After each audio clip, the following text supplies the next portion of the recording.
네, 강의 시작합니다. 어제 용익물권 정리드렸죠. 용익물권 크게 세 가지: 지상권, 지역권, 전세권 각각의 특장점 말씀드렸습니다. 자, 오늘 담보물권. 담보물권은 유치권, 질권, 저당권, 그리고 비전형 담보라고 있어요. 비전형 담보. 비전형 담보는 실생활에 가장 많이 쓰이는데 그 중에서 가등기 담보, 양도 담보가 굉장히 중요합니다. 가등기 담보와 양도 담보.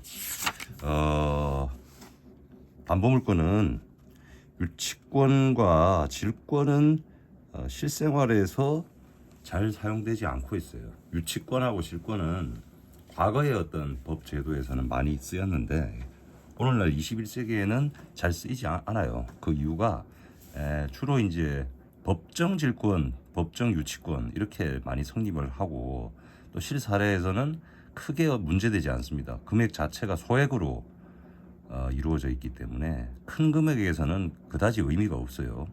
그래서 저당권하고 오히려 채권 담보, 채권 질권 뭐 이런 것들이 의미가 있고, 비전형 담보가 오히려 굉장히 실생활에 많이 쓰입니다. 비전형 담보는 민법 규정이 별로 없고 특별법이나 판례로 이루어져 있습니다. 특히 특별법은 가등기 담보에 관한 법률이라는 게 있어요. 민법의 특별법입니다. 그 위주로 다루기로 하고, 양도 담보는 이제 판례가 형성되어 있습니다. 자, 출발합니다. 유치권, 질권은 개념만 설명하고 넘어가겠습니다. 왜냐하면은 제가 다시 한번 말씀드릴게요. 실생활에 그다지 쓰이지가 않아요. 많이 그다지 쓰이지가 않아요. 유치권 뜻만 개념. 유치권이라는 것은 어떻게 설명하고 있냐면은 보통 그 그러니까 담보물권이란 뜻부터 우리 먼저 정리합니다. 담보물권은 채권을 담보하는 겁니다. 채권을 담보하기 위해서 물건이 성립하는데, 담보한다는 뜻이 뭡니까? 우리 쉬운 말로 보장한다는 뜻이에요. 우리가 돈을 빌려준다고 돈을 못 받아내죠. 그러면은 대신해서 어떤 물건에 대한 권리, 물건을 통해서 처분한다고 그래요. 매각하고 팔고 이런 걸 처분이라 그래요. 그래서 그 금액을 만족시켜주죠. 채권을 만족시키게 됩니다. 이 뜻을 담보라고 해요. 어려운 말인데 일본식 용어입니다. 다.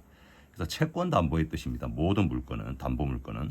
그래서 유치권이라는 거는 채권과 목적물 사이에 결련 관계라는 말을 씁니다. 결련. 어렵습니다, 말.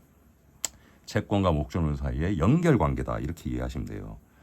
예를 들어서 우리가 세탁소에다 드라이 클리닝을 맡깁니다. 또는 자동차를 자동차 공업사에 또는 서비스 센터에 맡기면 그 수리 대금이 들죠. 세탁비는 세탁비가 들 것이고, 그걸 안 갚게 되면은 세탁물이나 또는 자동차를 갖다가 가져갈 수가 없어요. 그 갚을 때까지. 그 유치권입니다. 연결 관계가 있죠. 세탁물과 세탁비, 자동차 수리비와 자동차. 자연스러운 연결 관계가 성립됩니다. 그 유치권입니다. 끝났습니다. 자, 질권.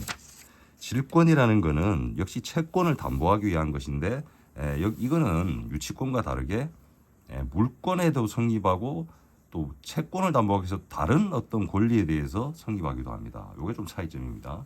공통점과 차이점 알자고 했죠. 유치권은 채권을 담보하기 위해서 물건에 성립하는 권리인데, 질권은 채권을 담보하기 위해서 동산이나 재산권에 대해서 다른 권리, 채권을 담보하기 위한 다른 재산권에 대해서도 성립을 한다. 우리가 가장 예를 많이 드는 질권이 뭐냐면, 우리 예전에, 지금은 이제 거의 사용되고 있지 않지만 우리 예전에 아버님 세대들은 그 전당포라는 게 있었어요. 전당포에 이제 뭐 예를 들어서 일정한 금액을 빌리고 시계를 맡긴다든지 보석을 맡기기도 했어요. 그럼 그 갚을 때까지 그걸 가져갈 수가 없어요.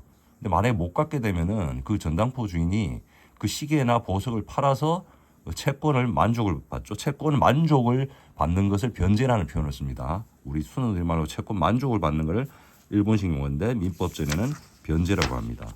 그리고 질권. 그 질권은 옛날에 전당포였단 말이죠.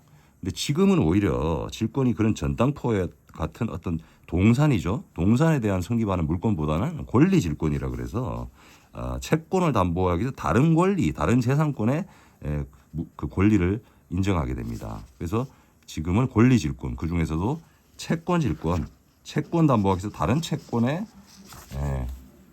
성립한다. 그게 질권입니다. 끝났어요. 자, 저당권 갑니다. 오늘은 저당권까지 하고요. 이게 비전형 담보, 양도 담보 이 부분이 굉장히 양이 많고 어렵습니다. 초심자들은 이해하기가 좀 어려워요. 그래서 오늘은 저당권까지 하고 다음 시간에 비전형 담보하고 물건 끝내고 채권 총론 약간 맛을 보는 그런 시간 갖겠습니다. 저당권은 대표적인 담보 물건입니다. 대표적인 담보 물건. 즉 채권을 담보하기 위해서 대표적인 부동산에 대해서 강력한 권리를 갖고 있죠. 그래서 저당권은 우리 민법에서 가장 상세히 규정하고 있어요. 다른 유치권이나 질권에 비해서 굉장히 상세한 규정들이 있어요. 자, 저당권의 객체, 부동산이 대표적이고 또 저당권은 부동산뿐만 아니라 지상권, 전세권, 앞서 설명드렸던 용익 물건이죠. 용익 물건 위에도 성립합니다. 그 다음에 저당권을 설정할 수 있는 채권을 우리 학술용어로 피담보 채권이라는 표현을 씁니다. 피담보, 담보를 당한다. 참 어려운 말 씁니다. 우리 피라는 말 쓸 때는 항상 당한다는 뜻이에요. 당한다, 대상이 되는 겁니다.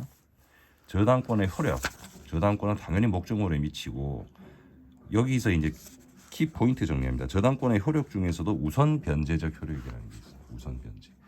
저당권의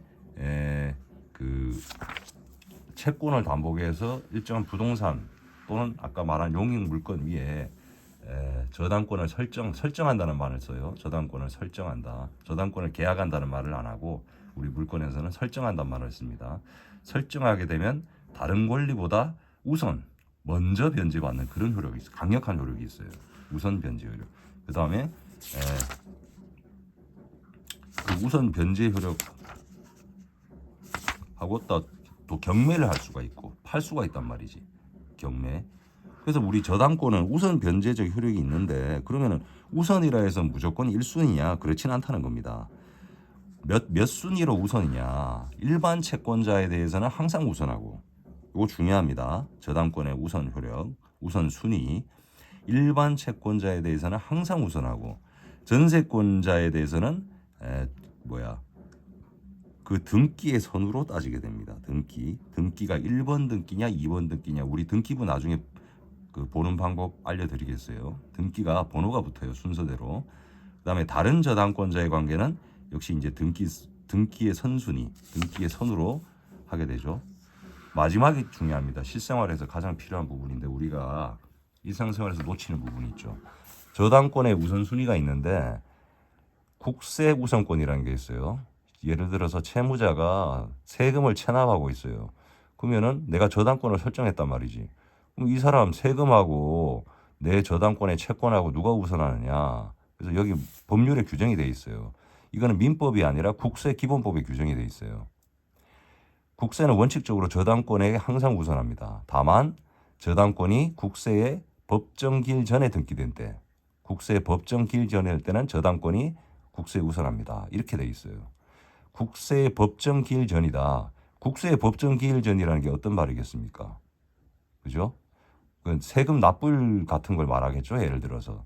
그보다 저당권이 앞서면 저당권이 우선한다. 그러나 우리 항상 머리에 암기하고 있기로는 원칙적으로는 항상 국세가 저당권보다 앞선다. 그래서 우리 저당권 설정할 때 이 사람이 체납한지 안 하는지를 항상 살펴봐야겠죠. 그거 살펴보는 방법 어떻게 알 수 있어요? 그 사람 보고 납세 증명서를 떼오세요라고 하면 돼요. 그 채무자한테. 그거 어렵지 않습니다. 채무자한테 납세 증명서 떼와서 해야 하는데 이 사람이 안 떼주거나 뗐는데 체납액이 있다. 이러면 의심해봐야죠. 네, 끝났어요. 자, 저당권은 일괄 경매권이라는 게 있어요. 일괄. 한꺼번에 해서 경매, 팔아제낀다는 거예요. 경매라는 거는 우리가 법원에 하게 됩니다. 최종. 경매라는 거는. 자, 여기서 설명 한번 들어갈게요. 여기 책에는 잘 설명이 안 돼 있는 부분인데 제가 쉽게 설명을 드리겠습니다. 경매라는 말이 나와서 우리 굉장히 생소하죠. 들어는 봤는데 경매는 임의 경매가 있고 강제경매가 있어요. 이거 구별하셔야 됩니다. 임의경매라는 거는 우리가 저기 담보권 실행을 하는 경매를 말합니다. 우리가 방금 말한 저당권 같은 거. 그리고 유치권도 경매권이 있어요. 질권도 있고. 강제경매는 담보권이 없이 하는 일반 채권, 일반 채권자가 법원에 가서 경매 신청을 하게 되거든요. 그거를 강제경매라고 합니다. 그러나 두 개의 효과는 똑같습니다. 두 개의 효과는 법원에 가서 경매를 신청하는 그 점에서는 똑같은데 그 원인이 틀리죠. 임의경매는 담보권이 있을 때, 강제경매는 담보권이 없는 일반 채권자가 법원에 신청하는 걸 말합니다. 끝났습니다. 자, 제3취득자의 지위 막 어려운 말 여러 가지 나옵니다. 다 필요 없어요.